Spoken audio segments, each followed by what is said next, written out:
Hi, I'm Bryce Paden. This is AEP 803, Me in Action Research, Module number 1. Some personal about me. I live in Wathena, Kansas, where I graduated in 2010. I'm happily married to my wife, Hannah, and have been for 5 years. We have 2 daughters, Parker and Hallie, as you can see on the bottom. Parker's 3.5, and Hallie just turned 1. We love KU basketball, and I really enjoy grilling, smoking meat, and watching sports. Professionally, I graduated from Washburn University with a Bachelor's of Education. I got a K-6 license with a Special Education Provisional License. I used that in 2015. I also accepted a position at Riverside USD 114 as a special education teacher, where I was over the 3rd through 5th grades. The following year, I accepted the PE position, 5th through 8th, at the same in the same district.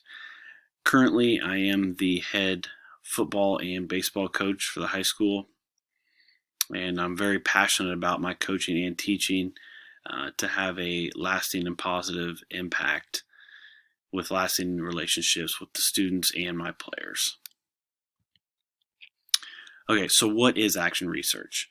According to Sager, today we use the term to describe practice of reflective inquiry undertaken with the goal of improving understanding and practice. In the article with Arnold, they narrowed it down into the action research is a type of inquiry that it's practical, theoretical, with concern with change and improvement. 4 basic elements of action research were empowerment of both teachers and students, collaboration through the participation, acquisition of the knowledge, and social change. What's the purpose? The process allows them to experience problem solving and to model it for their students, according to Calhoun. The idea is to collect data, analyze it, and most importantly, reflect.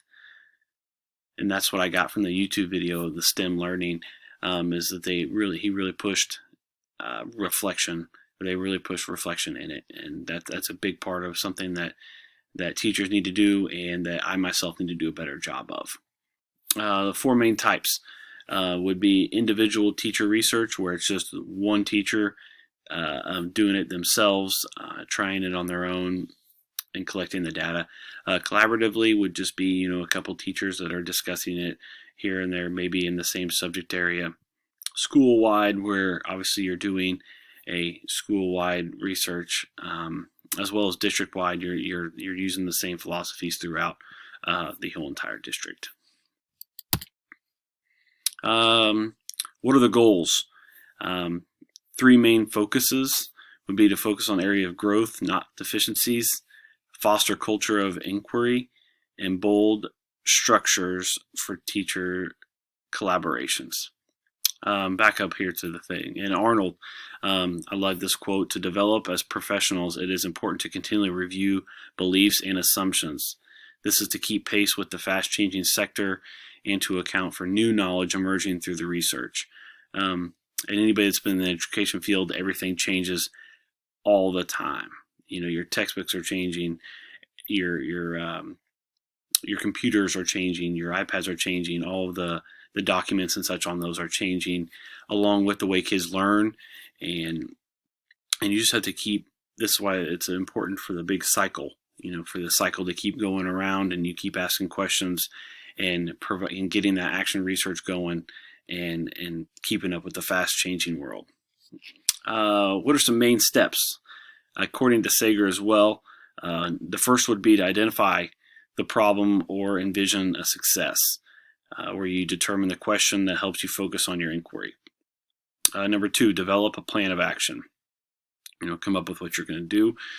Collect the data You're actually going to collect information that will result in a more accurate, meaningful, and reliable data. Number 4, you'll analyze the data and form conclusions. Number 5, you'll modify the theory and repeat the cycle. The cycle should just be continuing. Like I said, you should be answering more and more questions that are coming up to you on what you should be doing differently or what things did do really, really well, and then you adjust it as you go. Last would just be report the results. Share your results to help further reflect on the process and the problem. Action research versus traditional research. Action research, it's just a way to explore, understand, and improve our practice as teachers. Dissolves the barriers between the researcher and the participants, where the teacher participates in the situation while conducting the research. More traditional research is more thought of as reading and writing. Lots of reading and writing lots of papers and having this year-long research, but that's not what it is. The organized systemic search for answers to the questions that we ask is a very basic definition of the traditional research.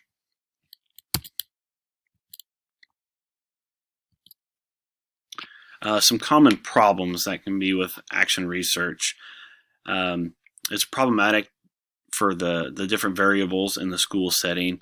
Look at this year. If that's not something that sticks out, I don't know if there might be some of you that aren't even in person.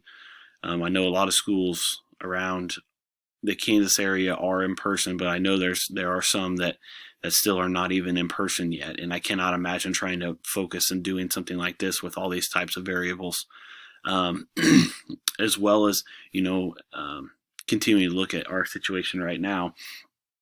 What if half your class gets quarantined for a certain time in the middle of it? That could really cause a problem for your data. Some varied results, more questions need asked, the timing of the results, and the difficult to balance instruction with research, according to Pillars. How can action research help improve my teaching? It would help drive my instruction. Determine you don't want to continue to do things bad if they don't work.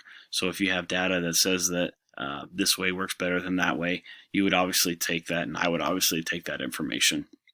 It would let me know if changes need to be made, which kind of goes on with the first bullet. It would also give myself and the students something to work towards and allow for constant reflection. I think that would open up my eyes to more reflection of the students, and then asking for their opinion on some things and the way they reflect on things as well. What they did right, what they did wrong, what we could both do better. Action research impact on student learning. Excuse me. Better student achievement, better participation in higher learning. For teacher performance, you'd be able to be more effectively reflect and evaluate what needs to be changed. It also promises progress in professionalization, and that's one big key thing for us in our district, is trying to be professional and always working towards growing. So this would be right in our alley. Critique of myself in action research in my school. Professional development days have not covered this topic in our district. In my district, I have heard of action research, and there's been a tidbit of information on it just from college. And me being in the junior high, in collaboration meetings, I have heard it being talked about, but not in the sense of a action research alone. It's more of collecting data that I'm just putting two and two together, and I think a lot of that has to do with other subject areas. Me being a PE teacher, I'm not necessarily doing the constant data on a day-to-day basis, whereas our math and English teacher are constantly putting kids in tiers and finding numbers and testing.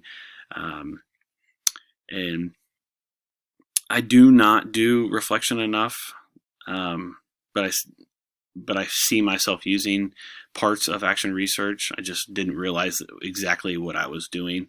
I try to change things up and collect some data and see how this worked and see how that worked. But I wouldn't necessarily say it's action research, but it's essentially doing that without the title. How does all this support the educational success and well-being of each student and adult? Component 1.2, action research will help lead improvement by using data, design, implementation, and evaluation reflection. That is action research. Action research could use technology to create programs and to support academic and non-academic student.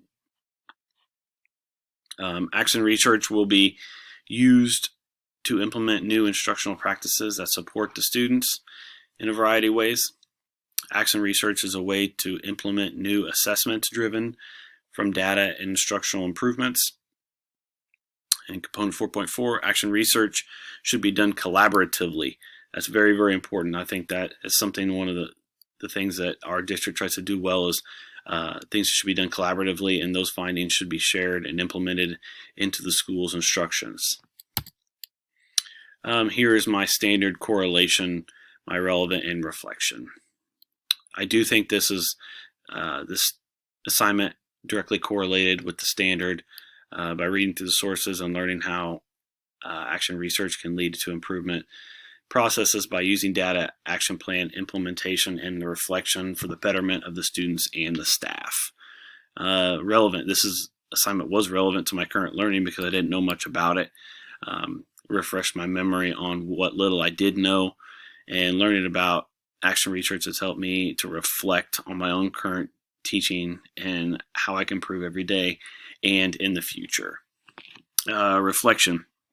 This assignment will help me make decisions in the future as a school leader by being able to share this knowledge with my staff and use this to promote higher learning and collaborative successes to one another, as well as maybe throw in some professional development days where this is a main topic. I think that would be very useful. And here are my references. Thank you for listening.